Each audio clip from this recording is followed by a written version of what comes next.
te e la tua famiglia? Iscriviti e sostieni la CISL Pensionati. Avrai più tutele e vantaggi e potrai stampare i dati della tua pensione, il CUD, l'OBSIM, necessari per la dichiarazione dei redditi. Inoltre, i possessori della card CISL possono fare acquisti ed usufruire di sconti, convenzioni, buone spese ed altro ancora. Per ulteriori informazioni e ricevere la consulenza adeguata, vienici a trovare nella sede FNP CISL a te più vicina. La nostra emittente, in occasione dell'87esima adunata nazionale degli alpini a Pordenone, che si è svolta dal 9 all'11 maggio scorso, mette a disposizione di chi volesse un DVD con le riprese dell'adunata fatte da numerose gru da un'altezza di 50 metri. Il costo del DVD è di 30 euro, con la possibilità di spedirlo in tutta Italia.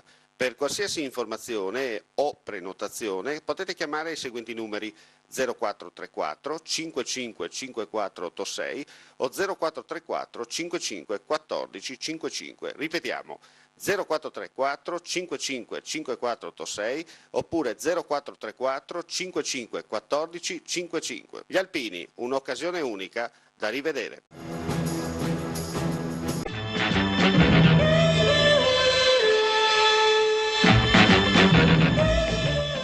Fabio Rossiani, parliamo di quello che è successo ieri a Gorizia, ma non parliamo sempre a livello politichese, parliamo nei fatti, concretamente parlando. Cosa sta succedendo a Gorizia?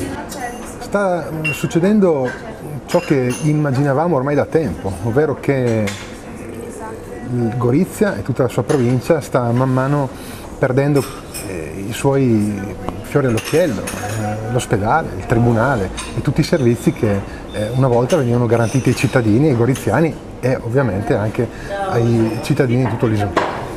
Questo è il problema.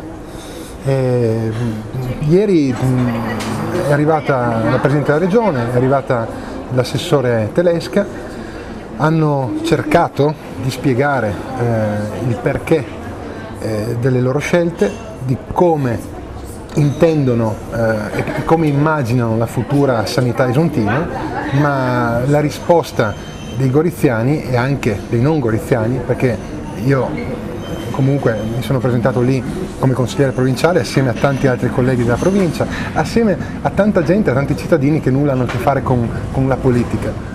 E la risposta è stata assolutamente negativa, perché ormai anche chi probabilmente aveva votato questa nuova giunta, questo nuovo consiglio regionale si è reso conto, si sta rendendo conto. Sì, possiamo dire che si sono rotte le acque, dai. Sì, si sono rotte le acque, esattamente. Punto nascita, sicuramente non è colpa soltanto della Serracchiani, perché il numero di nascite così basso deve essere ovviamente conseguenza di una strategia aziendale, parlo in questo caso della ASL di Gorizia, che è stata sbagliata, perché se anche qua a Cormons, come in altri paesi dell'Isontino e comuni dell'Isontino, le mamme scelgono di andare a nascere a far nascere i propri figli a Palmanova piuttosto che a Udine o a Monfalcone, un motivo c'è. Sicuramente la risposta che doveva essere data non era la chiusura del punto nascita, ma bensì invece immaginare un nuovo percorso che garantisse il punto nascita a Gorizia e incentivasse le nascite a Gorizia. Certo. Senti, da semplice cronista di provincia, no? Come io sottolineo sempre, a cui il guaierismo non si addice, a me ieri è sembrata più una carnevalata. Dall'alto del tuo aspetto politico invece mi confermi quello che sto dicendo, oppure qualcosa si può muovere e si può ancora salvare? Mi auguro che qualcosa venga fatto. Sicuramente io come consigliere provinciale, ma anche lo stesso presidente della provincia, credo ben poco possa fare, anche perché le competenze, come tu ben sai, della provincia in materia della sanità sono sicuramente residuali, non è di nostra competenza. Mi auguro che qualche politico più importante di me possa fare qualcosa. Sicuramente ieri è stata un po' una carnevalata, se fosse ancora vivo Monicelli sicuramente penserebbe a un bel sequel di Amici miei, visto che ieri un po' la Serracchiani mi si è permesso il termine, o come dicono i latini absit iuria verbo, insomma ha fatto un po' il discorso della supercazzola, nel senso che i contenuti ieri sono stati... No, confermo, perché l'ho visto anche in diretta, ti confermo. Ben pochi. Pertanto, ripeto, mi auguro venga fatto qualcosa al più presto.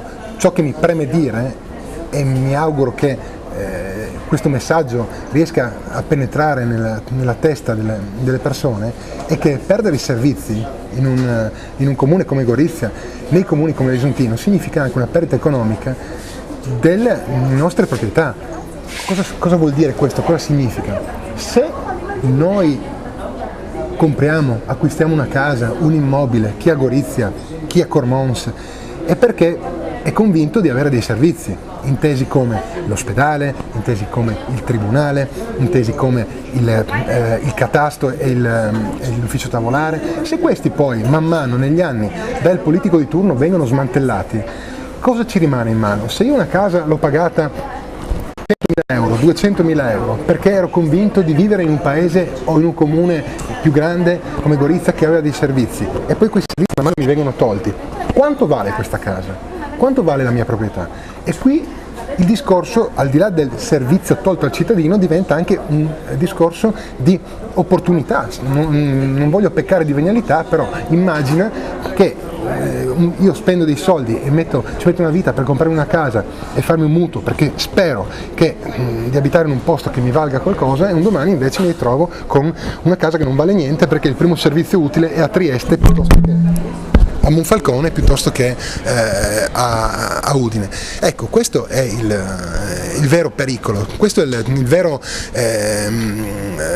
problema nascosto di cui nessuno parla, e mi auguro che su un argomento del genere, ovvero sulla perdita del valore delle proprietà degli immobili, si accenda un dibattito e se ne discuta apertamente, perché a mio parere viene tenuto nascosto questa cosa qui, viene assolutamente mascherata e, ripeto, veniamo presi in giro su questo punto. Bene, chi ha orecchie per intendere, intenda, prima che la frittata è già stata fatta. Secondo me i buoi e le capre ci sono ancora e anzi stanno aumentando, però i buoi e le mucche se ne sono andate e la stalla fa acqua da tutte le parti. Grazie Fabio. Grazie a te. Baschi Verdi della compagnia di San Giorgio di Nogaro della Guardia di Finanza di Udine hanno arrestato un cittadino senegalese, 28 anni, per traffico illecito di sostanze stupefacenti e sequestro di 150 grammi di marijuana. Impegnati in un servizio di ordine pubblico svolto in occasione dell'evento musicale One Love Festival alla Tisana, i finanzieri hanno notato l'uomo intento a nascondere un involucro, al cui interno sono stati trovati poi i 150 grammi di marijuana. L'uomo è stato arrestato e condotto in carcere a Udine a disposizione del pubblico ministero di turno Elisa Caligaris.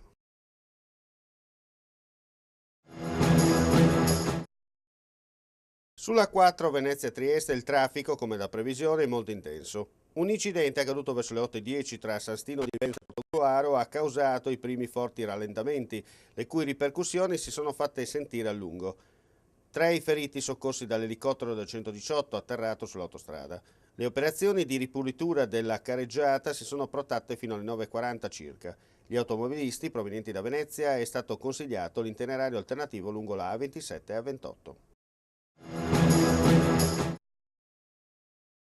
Avevano nascosto nel cruscotto dell'auto 165.000 euro in banconote da 500, ma sono stati fermati e denunciati dagli agenti del nucleo di polizia tributaria di Trieste. Un cittadino italiano di 46 anni e un rumeno di 26, provenienti dalla Slovenia, sono stati fermati per un controllo dalle Fiamme Gialle. Le attuali normative in materia di circolazione transfrontaliera di valuta permettono di trasportare solo importi inferiori ai 10.000 euro. Il sindaco di Tarvisio, Renato Calantoni, revoca l'ordinanza di sgombero del raduno arcobaleno improvvisato nel bosco tra Rio Freddo e Malga Prensic dei nuovi hippie in attesa plenilunio di questa sera. La decisione è arrivata a seguito del sopralluogo eseguito nel pomeriggio insieme alla forestale regionale, carabinieri e vigili urbani. I partecipanti al raduno, ormai circa 200 persone, tra cui molti bambini, in arrivo da tutta Europa, hanno sanato le problematiche in materia di sicurezza e igienico-sanitaria alla base dell'ordinanza. Hanno accettato l'installazione dei bagni chimici, hanno chiesto e ottenuto l'autorizzazione ad accendere il fuoco solo nell'area cucina e pagheranno un affitto simbolico alla forestale. Hanno anche nominato un portavoce che avrà il compito di tenere un elenco con i nuovi arrivati, gli altri sono già identificati dalle forze dell'ordine e contatti con le istituzioni per risolvere eventuali situazioni di emergenza. I partecipanti cominceranno a defluire già da domenica. Qual è la situazione delle banche e soprattutto di chi vi lavora? C'è da preoccuparsi? Secondo noi sì, soprattutto se non si fanno le cose che occorre fare per un sistema bancario che sta soffrendo la crisi dell'economia reale, ma sta soffrendo anche il fatto che il credito è stato gestito in molti casi non opportunamente. Le banche sono appesantite da un livello di sofferenza ormai altissimo, che assomma circa 1,5 volte il costo del personale, il che vuol dire che il problema non è il costo del personale, ma è viceversa un modo di fare banca che oggi non è più sostenibile. Quali sono le proposte della FIBA CISL in tal senso? Noi abbiamo presentato un progetto strutturale di riforma del sistema bancario attraverso un nuovo modello di banca, sulla base di un ragionamento molto semplice. In un paese nel quale le aziende hanno una tipologia come quella italiana e ricorrono mediamente al credito bancario per sostenersi, in percentuali molto più alte del sistema europeo, le banche hanno bisogno del paese e il paese ha bisogno delle banche. Vertenza Ipobank e BCC, le nuvole sono alle spalle? Ma le nuvole sono alle spalle poco, la situazione comunque permane preoccupante per tutti quanti noi. In Ipobank non c'è ancora l'acquirente, la banca non ha ancora facoltà di poter fare nuova attività e quindi questo non dà futuro a questa azienda. BCC, la situazione, sopravviviamo in un contesto difficile. Le banche non stanno facendo quello che dovrebbero fare, come diceva il segretario nazionale un attimo fa, c'è l'esigenza di fare profonde ristrutturazioni, cosa che non vengono avanti. Speriamo che la notte porti consiglio. Sia per la BCC sia per Ipobank però avete ottenuto il contratto integrativo? Certo, l'abbiamo ottenuto pagando anche dei prezzi, ma abbiamo inteso che le banche, i banchieri di queste cooperative non hanno compreso il momento difficile del sistema. Una importante mostra che vede protagonisti i crocifissi lignei risalenti al 1100-1200 sta per essere inaugurata a Cividale del Friuli. Quali le sue peculiarità? È una mostra unica nel suo genere, di portata europea, perché per la prima volta raggruppa le uniche opere superstiti di quello che fu l'antico patriarcato di Aquileia, per l'appunto fra XII secolo e XIII secolo, emblematiche e significative di quella che era la naturale vocazione di questo contesto, proiettata soprattutto verso il nord Europa, ancorché non in modo esclusivo, proprio perché i patriarchi di quegli anni erano presuli prevalentemente di famiglie tedesche e germaniche provenienti da Carinzia, Stiria, Franconia, Palatinato. Di conseguenza anche in chiave ideologica il poter commissionare a valersi di opere che ricordassero modelli e tipologie oltralpine era a tutti gli effetti come dire, motivo di rappresentazione di modelli che potevano compararsi con quelli del Sacro Romano Impero, da cui il Principato di Aquileia, il Principato ecclesiastico di Aquileia, dipendeva sostanzialmente in chiave politica. È una mostra unica anche per la qualità di questo tipo di opere, per la maggior parte monumentali, di cui il Crocifisso di Cividale è sicuramente l'opera più emblematica, insieme alla cosiddetta Pala di Pellegrino II, datata 1204, che è un antependio d'altare in lamina d'argento dorato di più di 2 metri di larghezza per 1 metro di altezza. È una mostra unica per i prestiti concessi da Italia, Slovenia, Croazia e Austria e soprattutto anche in virtù di un momento grazie all'Unione Europea di rottura delle frontiere, di questa osmosi politica, culturale che stiamo ritrovando, è a tutti gli effetti un recupero di quell'antica osmosi che dimostra che la regionalizzazione che attualmente concepiamo ha radici molto più articolate e vaste di quelle che oggi potremmo immaginare.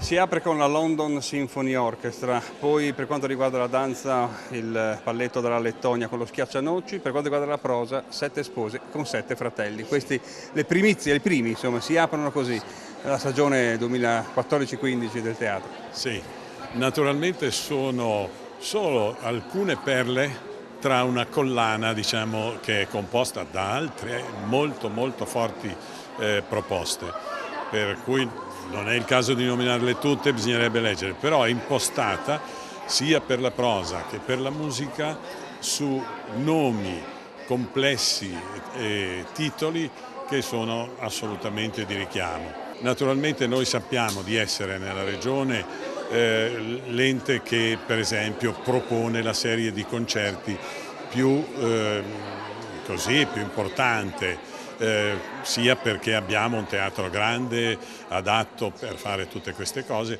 sia perché noi non abbiamo l'opera e quindi ci concentriamo sui concerti classici. Per quanto riguarda la prosa abbiamo una funzione analoga da svolgere, e cioè Friuli è pieno di teatri, di proposte eccetera, ma noi dobbiamo distinguerci per qualità di artisti, di testi e di interpretazioni, e questo facciamo. Costa andare a teatro allora, Presidente? Costa naturalmente, però salvo che per la musica, dove abbiamo 2 concerti evento e 4 concerti plus che sono, diciamo, abbastanza impegnativi sul piano del costo, il resto non si è mosso. Noi abbiamo mantenuto i prezzi degli anni precedenti, non solo, ma abbiamo creato una serie di spettacoli di prosa pomeridiani del sabato che intanto partono con un prezzo base più basso del solito, ma poi consentono a un capofamiglia di portarsi dietro tutta la famiglia allargata con nonni, nipoti eccetera a prezzi bassissimi, cioè abbassati del 50% rispetto al prezzo normale, quindi può essere sostenibile anche dalla famiglia che non è ricca.